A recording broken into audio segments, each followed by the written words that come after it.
Hi, today we are going to look at the process of self-regeneration in BS6 diesel vehicles.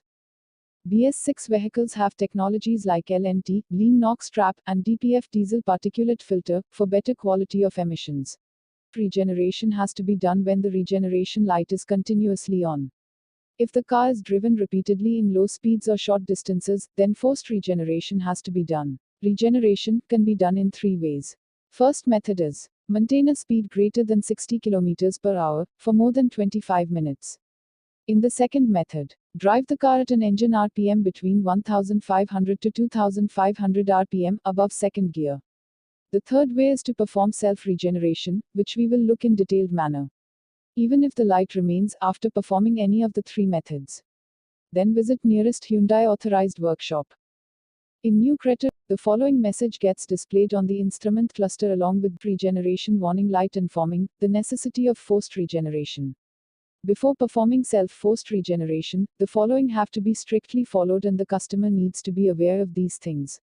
1. Engine has to be in hot condition, approximately coolant temperature 70 degrees Celsius.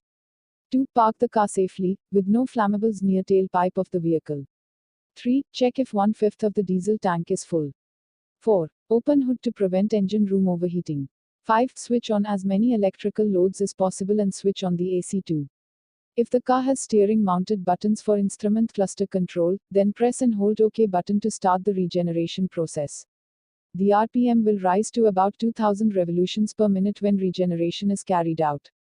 The remaining time of regeneration is visible on instrument cluster, which also displays message upon completion. After successful completion of regeneration, switch off the ignition, wait for 20 seconds and switch on the ignition again.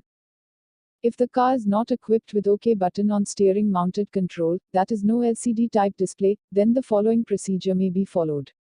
Switch off the ignition and switch it on 5 times within 30 seconds, then start the engine, monitor that the engine RPM should reach to 2000 revolutions per minute within 20 seconds automatically. The process continues for 30 minutes to 60 minutes and then drops back to idling RPM. After successful completion of regeneration, switch off the ignition, wait for 20 seconds and switch on the ignition again. Caution: the following can interrupt self-regeneration. 1. Engine overheating. 2. Shifting from neutral to drive or reverse. 3. Depressing accelerator pedal. 4. Vehicle movement. Also, if we press and hold OK button on steering mounted controls, the regeneration will get paused. This completes the procedure to perform self-regeneration by customer. Even after regeneration process is done and the DPF regeneration light still illuminates, the customer has to visit service center to get the DPF and engine oil checked. Note, this process would be implemented in all other BS6 compliant Hyundai diesel vehicles in